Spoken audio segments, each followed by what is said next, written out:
샬롬 샬롬 샬롬 샬롬. 하나님 사랑합니다. 여러분 주 안에서 사랑합니다. 기드론 시내를 건너서입니다. 오늘 제목이 19절에서 30절까지의 내용이죠. 마지막 30절에 보면 다윗이 감람산 길을 올라갈 때 그의 머리를 그가 가리고 맨발로 울며 가고 그와 함께 가는 모든 백성들도 각각 자기의 머리를 가리고 울며 올라가니라. 오늘 본문에 다윗이 사랑하는 아들 압살롬의 반란을 받아서 예루살렘 성을 떠나 피난길에 나서면서 예루살렘 성 거민들이 통곡 소리를 들으며 기드론 시내를 건너게 되는 내용입니다. 이러한 반란은 다윗의 범죄에서 비롯된 것이죠. 우리아의 아내를 범한 간음과 우리아를 죽인 살인죄로 인해서 가정 안에 죽이고 죽는 비극과 반란이 일어난 것입니다. 다윗이 왕궁 옥상을 거닐다가 건너편에서 목욕하는 한 여인의 모습을 보고 그만 반해가지고 신하를 시켜서 여인의 신분을 확인해보죠. 충신 우리아의 아내 바세바였어요. 그러나 이미 눈에 콩깍지가 씌워진 다윗은 왕궁을 이용해서 그 여인을 밤중 몰래 왕궁으로 불러들여서 간통을 합니다. 그리고 불륜의 씨앗이 잉태가 되죠.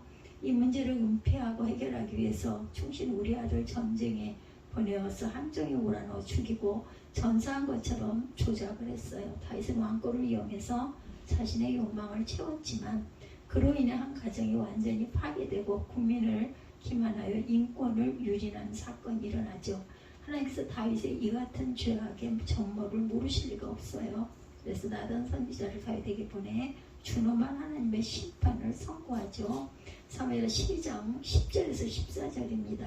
이제 내가 나를 없인 여기고 햇사람 우리아의 철을 빼앗아 내 철을 삼았은즉 칼이 내 집에 영영이 떠나지 아니하리라. 야훼께서 이처럼 이르시기를 내가 내 집에 재화를 일으키고 내가 내 처들을 가져다 내 눈앞에서 다른 사람에게 주리니 그 사람이 내 자녀들로 더불어 내 처들로 더불어 백주에 동침하리라. 너는 은밀히 행하였으나 나는 이스라엘 무리와 백주의 일을 행하리라 하셨나이다.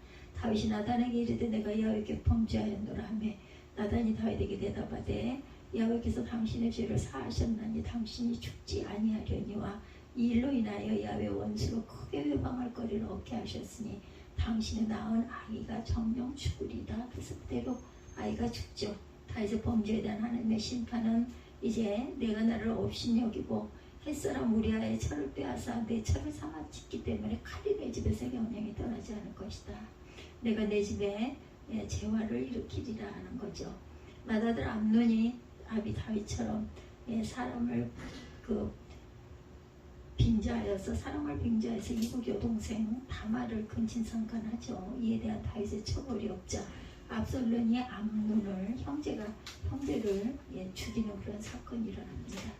맏아들 암논이 아비 다윗처럼 사랑을 방지해서 이복 여동생 다말을 근친상간하고 이에 대한 다윗의 처벌이 없자 압살롬이 암논을 살해하는 칼부림이 일어나죠. 그 다윗이 후손 대부분이 전쟁과 살인사건에 휘말려 듭니다. 열왕기상 2장 24절입니다.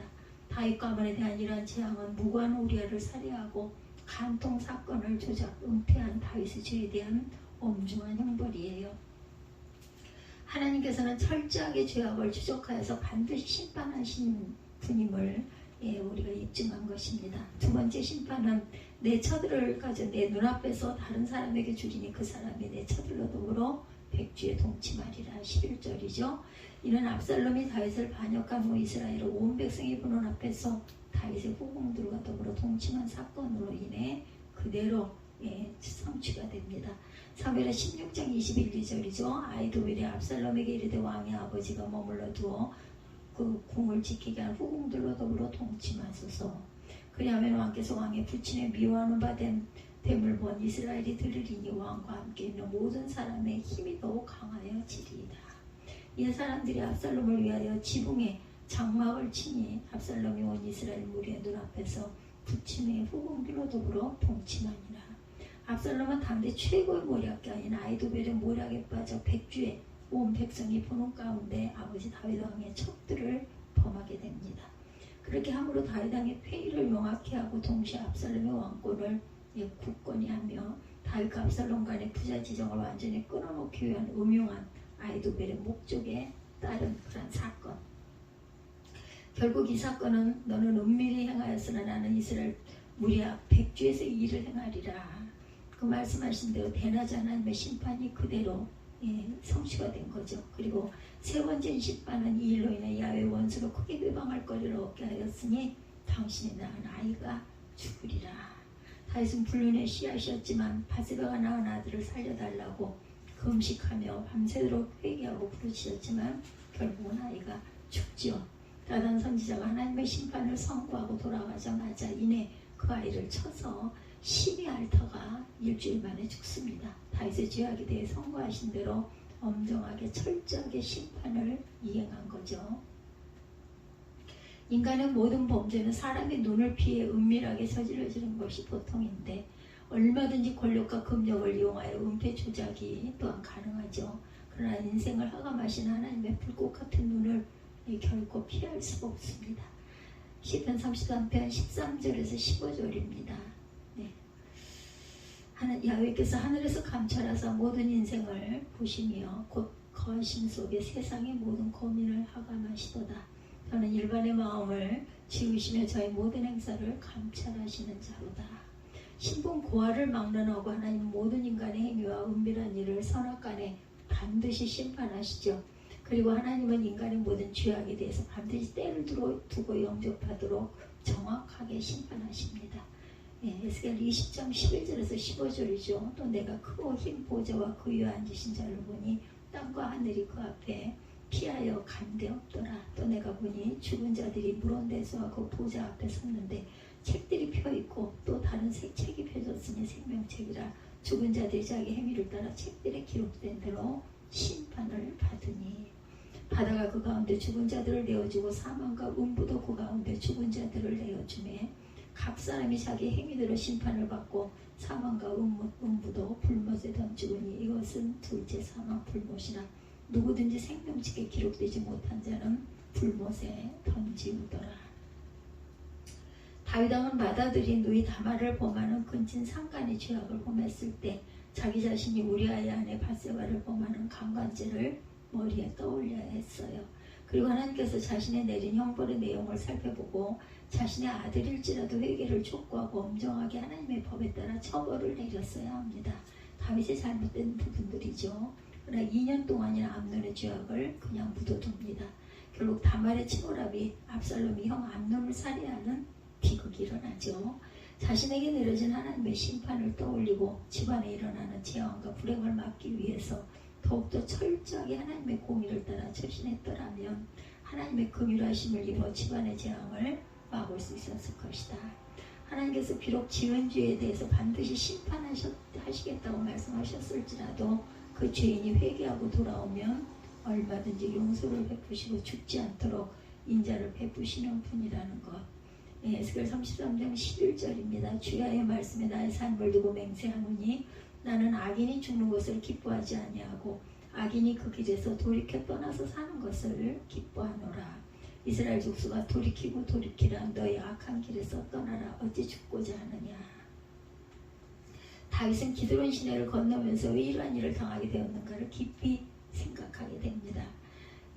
사무엘하 7장 1, 2절에 보면 다윗은 하나님께서 구원의 모든 원수를 모두 정복하게 하셔서 왕궁에서 평안히 살게 했을 때 나는 백향목궁에 살거늘 하나님의 교회는 휘적 가운데 있도다면서 성전을 짓고자 하는 생각을 갖게 되죠. 이때 하나님께서 다윗의 마음을 보시고 세 가지의 복을 약속하십니다. 다윗의 이름을 위대하게 만들어 주리라. 둘째는 모든 원수에게서 벗어나 평안을 누리게 하리라. 셋째는 다윗의 왕위를 영원히 견고하게 하리라는 것이었어요. 그 약속하신 대로 하나님께서 다윗이 어디로 가든지 이기게 하셨다. 다윗이 다메섹 아람에 수비대를 두매 아람 사람이 다윗의 종이 되어서 조공을 바치니라. 다윗이 어디로 가든지 야훼께서 이기게 하시니라. 근데 어찌해서 그토록 사랑하는 아들 압살롬의 반란으로 왕궁에서 쫓겨나서 도피할 수밖에 없는 처량한 신세로 전락하게 되었는가를 깊이 생각하고 충신 우리아의 아내 바세바를 간통하고 간통 사실을 은폐하기 위해서 우리아를 전쟁 최일선에 내보내 함정에 빠뜨려 죽게 한 간접 청부살인 사건 죄를 통렬하게 깨닫고 회개했을 거죠. 그래서 다윗이 피난길에 있을 때 베냐민 지파 중 사울왕의 그 친족인 시므이라는 사람이 다윗을 저주하면서 돌을 던질 때 한나라의 왕인 다윗에게 입에 담을 수 없는 욕설을 퍼부을 때 다윗의 곁에 있던 아비새 장군이 분노하여서 당장 칼을 뽑아 그를 죽이려 했지만 다윗은 만류하면서 말하죠. 사무엘하 16장 10절에서 12절입니다. 왕이 이르되 스루야의 아들들아 내가 너희와 무슨 상관이 있느냐. 그가 저주하는 것은 야훼께서 그에게 다윗을 저주하라 하시니 내가 어찌 그리하였느냐. 할 자가 누구이겠느냐 하고 또 다윗이 아비새와 모든 신하들에게 이르되 내 몸에서 난 아들로 내 생명을 헤아려 하거늘 하물며 이 베냐민 사람이랴. 야훼께서 그에게 명령하신 것이니 그가 저주하게 버려두라. 혹시 야훼께서 나의 원통함을 감찰하시리니 오늘 그 저주 때문에 야훼께서 선으로 내게 갚아주시리라. 다윗이 자신에 대한 시므이의 저주를 두고 야훼께서 그에게 명령하신 것이니 그가 저주하게 버려두라고 말한 것은 다윗이 얼마나 깊이 하나님 앞에 자신의 죄악을 통렬하게 회개하고 있는가를 잘 보여주는 대목입니다. 그래서 통렬한 회개를 하며 다윗이 기드론 시내를 건넜다는 것은 특별한 의미가 있는데 하루에도 수많은 사람이 기드론 시내를 건너 다녔다는 것이지만 성경에 기드론 시내가를 건넌 사람 중 오직 두 사람에 대해서 기록하고 있습니다. 한 분은 다윗 왕이고 또 한 분은 예수님이시죠. 예수께서 십자가 고난과 죽음을 앞두시고 제자들과 함께 최후의 만찬을 마친 다음 기드론 시내를 건너 감람산으로 가셨다 이렇게 나와 있어요. 요한복음 18장 1절에 예수께서 이 말씀을 하시고 제자들과 함께 기드론 시내 건너편으로 가시니 그곳에 동산이 있는데 제자들과 함께 들어가시니라. 예수님은 우리의 죄 때문에 사랑하는 제자 가룟 유다의 반역을 받아 기드론 시내를 건넜어요. 다윗 왕은 온 백성의 통곡소리 속에서 좌절과 눈물로 기드론 시내를 건넜지만 예수님은 십자가 고난과 죽음을 앞두고 제자들과 함께 찬미하며 기드론 시내를 건넌 것이죠. 기드론 시내는 예루살렘 성 동편에 있는데 예루살렘과 감람산 사이 골짜기에 있습니다. 예루살렘에서 기드론 시내를 건너면 감람산이고 그 감람산 안에 겟세마네 동산이 있어요. 기드론 시내란 뜻은 물이 급히 흐르는 골짜기라는 뜻이지만 1년 중 우기의 며칠을 제하고는 1년 내내 물이 없는 시내입니다. 근데 물이 급히 흐르는 골짜기라는 뜻을 가진 기드론 시내가 인생의 중요한 갈림길이 되었고 인생의 중요한 긴박한 순간을 맞이하는 분기점이 된다는 데 의미가 있다고 볼 수가 있죠. 예루살렘은 최고 권력 있는 왕궁이 있었지만 기드론 시내를 건너면 평범한 산이고 거기서 내려가면 광야입니다. 또 예루살렘은 가장 거룩하고 하나님의 임재의 상징인 성전이 있는 곳이지만 기드론 시내를 건너면 죽은 자를 장사하는 공동묘지가 거의 산 전체를 차지하고 있어요. 그러므로 기드론 시내를 건넌다는 것은 막강한 권력을 가진 왕의 권세도 포기한다는 뜻이고 거룩한 성전의 형식과 바리새적인 영적 교만도 멀리한다라는 뜻을 갖고 있습니다. 또 한편 다윗은 기드론 시내를 건너지 않고서는 반란이 수그러들지도 않는 것이고 문제 해결도 없다라는 거죠. 또한 예수께서 기드론 시내를 건너지 않고는 인간이 구원하시려는 하나님의 온전한 뜻과 하나님이 원하시는 잔을 받을 수가 없다라는 것. 다윗 왕은 그가 범한 죄로 인해서 나라에 내란이 일어나게 되었고 자기 아들인 압살롬이 반란을 일으켜 아버지인 다윗을 죽이겠다고 쫓아다닐 때 다윗 왕은 예루살렘 왕궁을 떠나 온 백성의 대성 통곡 소리를 들으며 기드론 시내를 건너가게 된 거죠. 다윗은 자기가 범한 죄값으로 인해 사랑하는 아들의 반란을 받아서 기드론 시내를 건넜어요. 다윗이 압살롬의 반란으로 왕궁을 버리고 도피하는 길목인 기드론 시내를 건너지 않고 문제가 해결될 수 있었으면 하는 생각이 들었을지도 모릅니다. 그러나 눈물로 기드론 시내를 건너지 아니하면 안 되었습니다. 기드론 시내는 다윗에게 있어 자신의 죄를 통렬하게 철저하게 회개하는 길이었기 때문에 반드시 그 시내를 건너야만 했죠. 기드론 시내를 건너며 회개하며 흘린 눈물이 다윗이 처한 위기를 극복하게 해서 잃었던 왕권을 회복하게 될 수 있게 한 것이다. 회개만이 살 길이었고 회복되는 길이 없음을 보여주는 것이 바로 기드론 시내에서 흘린 회개의 눈물이었던 것이죠. 요엘 선지자는 누구라도 어떤 죄악이라도 회개하고 하나님께로 돌아오면 하나님께서 뜻을 돌이켜 긍휼을 베푸셔서 재앙을 거두시고 잃었던 모든 것들을 회복하여서 기름지고 윤택함으로 회복시켜 주시겠다는 뜻을 전하고 있습니다. 요엘서 2장 12절에서 27절에 말씀하고 있죠. 야훼께서 자기 땅을 위하여 중심이 뜨거우며 백성을 긍휼히 여기실 것이라. 한 사람의 생명을 천하보다도 귀하게 여기신다고 하죠. 인류 구원을 위해 세상에 오신 그리스도께서 말씀하고 계십니다. 회개하라, 천국이 가까웠느니라. 누구든지 예수 믿고 회개하면 하나님 나라의 삶이 시작된다라는 것입니다.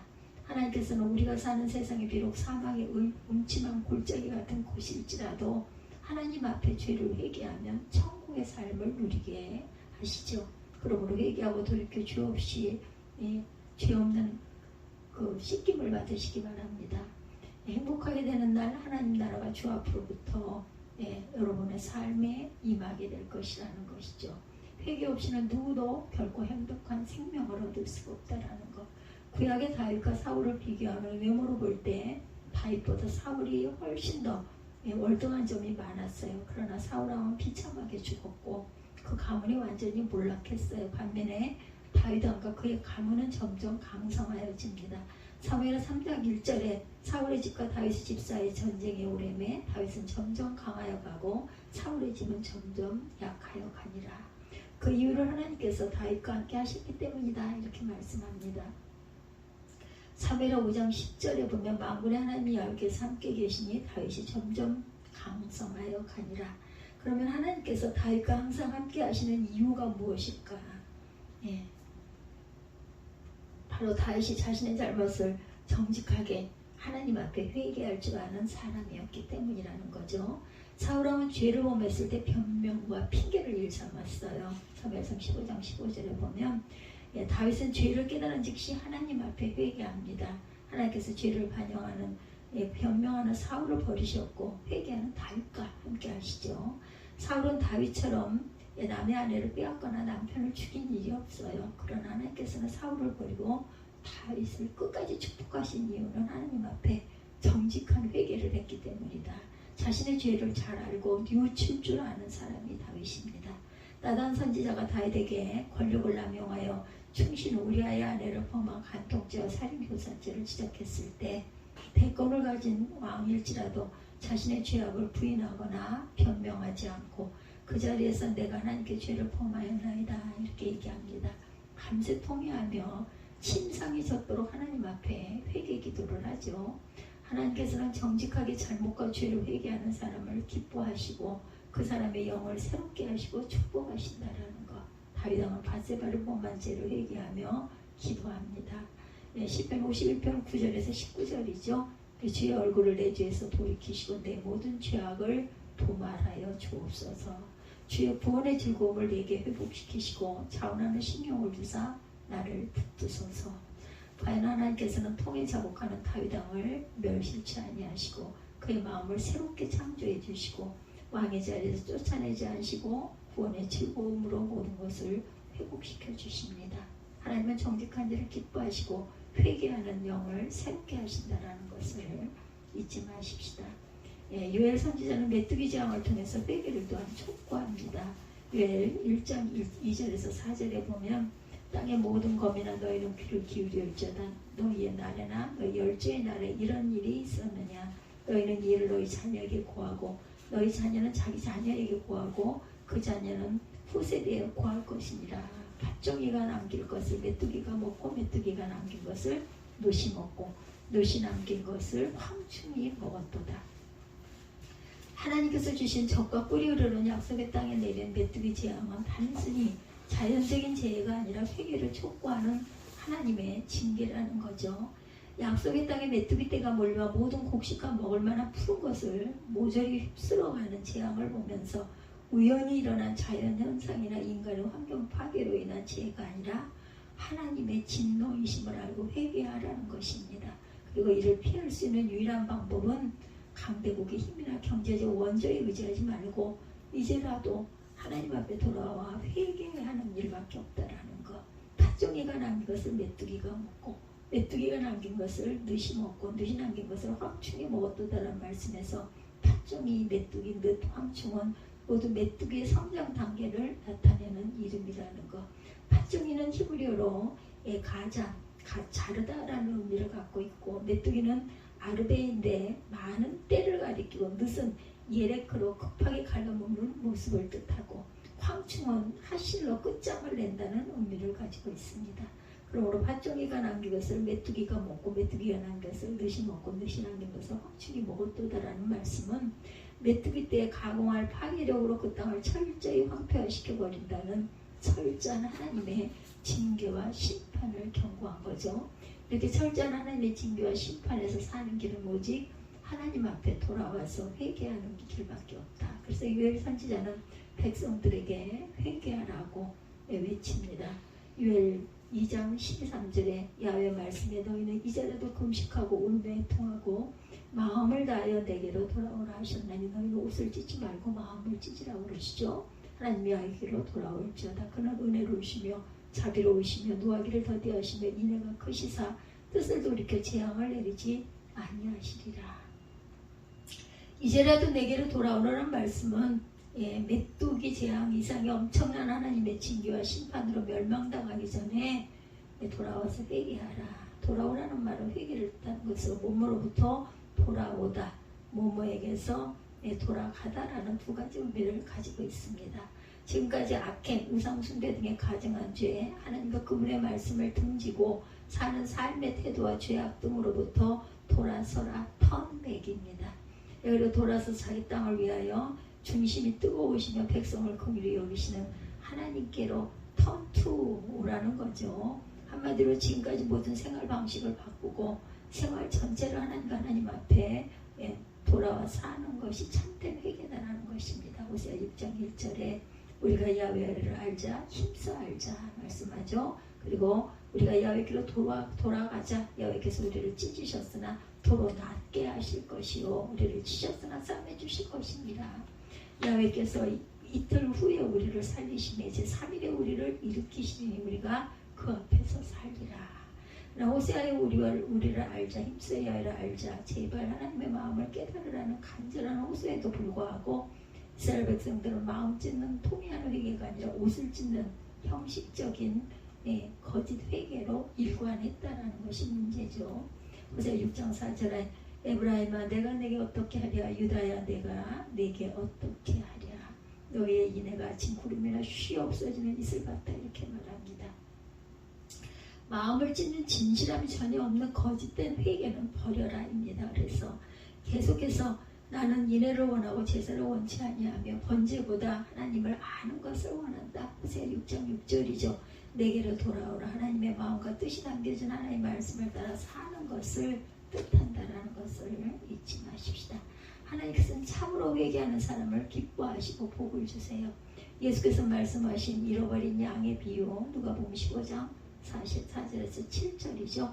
너희 중에 어느 사람이 양 100마리가 있는데 그 중에 하나를 잃어버리면 99마리를 들에 두고 잃은 것을 찾아다니지 아니하겠느냐.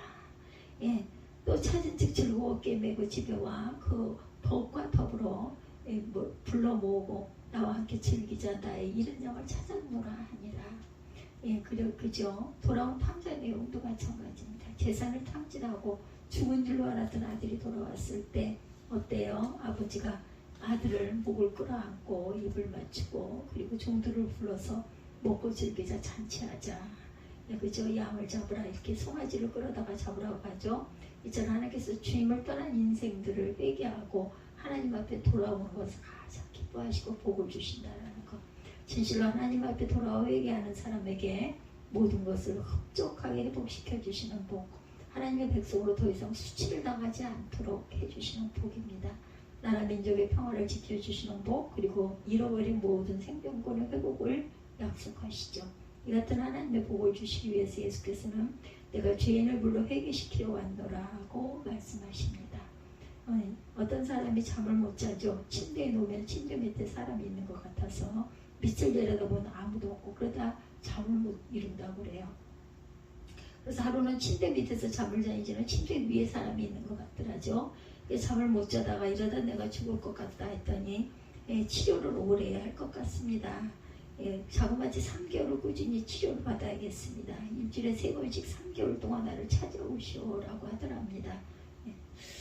근데 그 사람이 병원에 오질 않아요. 6개월이 지나 어느 날 거리에서 마주쳐서 왜 병원에 오지 않습니까? 물어봤더니 한 번에 $200씩 들어가면서 어떻게 3개월씩이나 치료를 받겠습니까? 하고 속상해서 술 먹으러 술집에 가 바텐더에게 하소연을 했더니 바텐더가 $10에 고쳐주었어요. 어떻게 해요? 침대 다리를 없애버리라더군요. 마찬가지로 회개는 결코 복잡한 것이 아니죠. 여기서 교회 회개할 것을 지적한 그대로 어디서 떨어진 것을 생각하고 회개하여 잃어버린 처음 사랑, 다시 말해서 처음 예수 믿고 가졌던 하나님과 이웃 형제에 대한 뜨거운 사랑을 회복하면 촛대를 옮기지 아니한다고 말씀합니다. 천국의 생명나무의 과실을 즐기는 축복을 주시겠다라고 하시죠. 마음을 찢고 회개해서 하나님 앞에 돌아오는 신앙생활을 통해 저와 여러분의 삶에 천국의 기쁨과 은혜가 충만하시기를 축원합니다. 마지막으로 다윗은 반란으로 인해 기드론 시내를 건너 떠나가는 와중에서도 하나님의 언약궤를 먼저 생각함으로 그의 삶의 중심이 바로 하나님이심을 보여줍니다. 본문 24절입니다. 보라, 사독과 그와 함께한 모든 레위 사람도 하나님의 언약궤를 메어다가 하나님의 궤를 내려놓고 아비아달도 올라와서 모든 백성이 산산아비를 기다리더다. 왕이 사독에게 이르되, 보라, 하나님의 궤를 성읍으로 도로 메어가라. 만일 내가 야훼 앞에서 은혜를 입으면 도로 나를 인도하사 내게 그 궤와 계신들을 보이시리라. 다윗이 피난을 갈 때 제사장 가문의 사독과 레위인들이 하나님의 언약궤를 메고 나와 다윗과 동행하고자 합니다. 이는 하나님을 섬기는 제사장들이 다윗이 비록 반란으로 인해 피난 갈 수밖에 없었지만 다윗을 지지한다는 것을 뜻하죠. 또한 다윗이 하나님의 언약궤를 얼마나 존귀하게 여겼음을 또한 보여줍니다. 지난날 다윗이 언약궤를 왕궁에 모실 때 힘을 다해 춤을 추어 환호하며 모셔온 사건이 있었죠. 사무엘 6장 12절에서 17절까지의 말씀이죠. 장막 가운데 준비한 자리에 그것을 두매 다윗이 번져 화목제를 야훼 앞에 드리니라. 덩실덩실 춤추면서 그저 모셔오는 다윗이 야훼 앞에 힘을 다해 춤을 추는데 그때 다윗이 배에 에봇을 입었더라. 그것이 흘러내리는 것도 모르고 춤을 췄어요. 그죠? 다윗이 하나님의 언약궤를 그토록 소중히 여겼다는 것은 언약궤에 담긴 말씀을 소중히 여겼다는 믿음을 가졌다는 뜻입니다. 이렇게 하나님과 마음과 뜻과 힘을 다해서 하나님의 언약궤를 왕궁으로 옮겨오고 그에게 평안히 살게 하셨을 때 우리가 이러한 생각을 가지게 된다는 것. 사무엘 7장 1, 2절이죠. 여호와께서 주의 모든 원수를 무찌르사 왕으로 궁에 평안히 살게 하실 때 왕의 선지자 나단에게 이르되, 볼지어다 나는 백향목 품에 살고는 하나님의 궤는 휘장 가운데 있도다. 자신은 백향목이라는 아주 좋은 재질의 나무로 왕궁을 건축해서 살고 있는데 하나님의 궤는 휘장 가운데 있다는 거죠. 휘장은 성막을 덮는 일종의 천인데 다윗은 이처럼 천으로 덮여있는 성막 속에 하나님의 언약궤가 있는 것이 안타까웠던 것이죠. 이러한 다윗의 마음을 읽으신 하나님께서 세 가지의 축복을 해주셨어요. 다윗의 이름을 가장 위대하게 만들어 주리라. 사무엘 7장 8절에서 16절이죠. 두 번째로 모든 원수에게 벗어나 평안하게 하리라 말씀합니다. 다윗이 다메섹 사람 수비대를 두며 아람 사람이 다윗의 종이 되어 조공을 바치니라. 다윗이 어디로 가든지 여호와께서 이기게 하시니라. 또한 다윗이 여호와께 물어가로되, 내가 블레셋 사람에게로 올라가리까 묻죠. 그랬더니 여호와께서 다윗에게 말씀하시되, 올라가라. 내가 단정코 블레셋 사람을 내 손에 붙이리라. 다윗은 하나님 말씀 약속을 굳게 믿었어요. 내 왕위를 영원히 견고하게 하리라는 약속을 믿었던 거죠. 그래서 제사장들에게 보라, 하나님의 궤를 성읍으로 도로 메어 가라고 했던 것입니다. 지금 다윗이 눈물로 기드론 시내를 건너야만 하는 것은 자신의 범죄에 대한 하나님의 징계이시기 때문에 비록 하나님의 언약궤를 자신이 직접 모신다 해도 하나님의 징계를 피할 수는 없다. 그러나 하나님께서 내 집과 내 나라가 내 앞에서 영원히 보존되고 내 왕위가 영원히 견고하리라고 약속하신 대로 왕권을 회복할 수 있도록 은혜를 베푸실 것을 믿었다라는 것. 다시 말해서 다윗은 자신의 범죄로 인해 하나님의 영광이 손상되는 것을 염려했기에 언약궤를 예루살렘으로 돌려보낸 거죠. 나를 위해서 하나님을 이용하는 것이 아니라 하나님의 영광만을 위하는 삶의 자세를 보이겠다. 다윗이 자기는 들판으로 가고 먹지도 못하겠지만, 자고 먹지도 못하겠지만 하나님의 교회가 순환을 당해서는 안 된다라는 생각. 이것은 자기 때문에 하나님의 영광이니 손상이 입혀져서도 안 되며 모든 영광을 하나님께만 돌리겠다라는 그러한 결심입니다. 하나님을 믿는 데는 두 가지 태도가 있죠. 하나는 내가 하나님을 믿되 나의 안전과 복받기 위해서 믿는 것. 나를 위해 하나님을 이용하는 자세인 거죠. 예, 지나친 기복신앙입니다. 그러나 또 하나는 내가 하나님을 위해서 고난을 당하고 수치를 당할지라도 하나님의 영광에 손상이 가서는 안 되며, 내가 어려움을 당할지라도 하나님께서 기뻐하시는 편을 내가 택하겠다. 예, 그것입니다. 첫째 자세는 어린 신앙의 자세죠. 또 둘째 자세는 성숙한 신앙의 자세입니다. 기드론 시내를 건너는 것은 자신의 영광과 안정보다는 하나님을 위하고 하나님을 더 사랑하는 길이라는 것.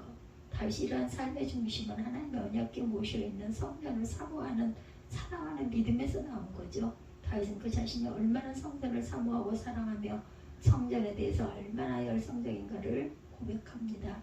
네, 시편 69편 9절이죠. 주의 집을 위하는 열성이 나를 삼키고 주를 비방하는 비방이 내게 미쳤나이다. 4절에 주의 집에 사는 자들은 복이 있나니 그들이 항상 주를 찬송하리이다. 84편 1, 2절에도 1절에서 12절에도 만군의 야훼여 주의 정막이 어찌 그리 사랑스러운지 우리 찬양 많이 하죠. 내 영혼이 여호와의 궁정을 사모하여 쇠약하며 내 마음과 육체가 살아계신 하나님께 부르짖나이다.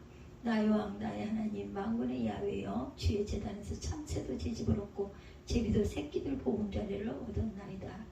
주의 집에 사는 자들은 복이 있나이다. 그들은 항상 주를 찬송하리이다. 주의 궁정에서 한 날이 다른 날에서 첫날보다 나은즉 악인의 장막에 사는 것보다 내 하나님 성전 문지기로 있는 것이 좋사오니 야훼 하나님은 해요 방패시라.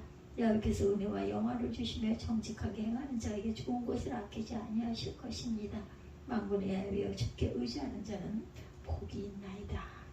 예, 시편 69편 9절에서 말씀, 또한 84편 1절에서 12절 말씀입니다. 인생에 한 번쯤 다윗처럼 통렬하게 철저하게 회개하며 기드론 시내를 건너 잃었던 모든 것을 회복하고 축복의 삶이 되시기를 바랍니다. 하나님 말씀과 성전을 소중히 여기고 뜨거운 눈물로 기드론 시내를 건너심으로 영육간의 모든 것이 새롭게 축복되어지는 하나님의 은혜가 충만하시기를 주님의 이름으로 축복합니다. 우리가 기드론 시내를 예수님이 건너셨던 것처럼 다윗이 눈물을 흘리며 건넜던 것처럼 이렇게 건너므로 철저한 회개와 잘못된 것을 주님 발 앞에 내려놓고 돌이키는 저와 여러분들이 되시는 오늘이 되시기를 주님의 이름으로 축복합니다. 기도하시겠습니다. 하나님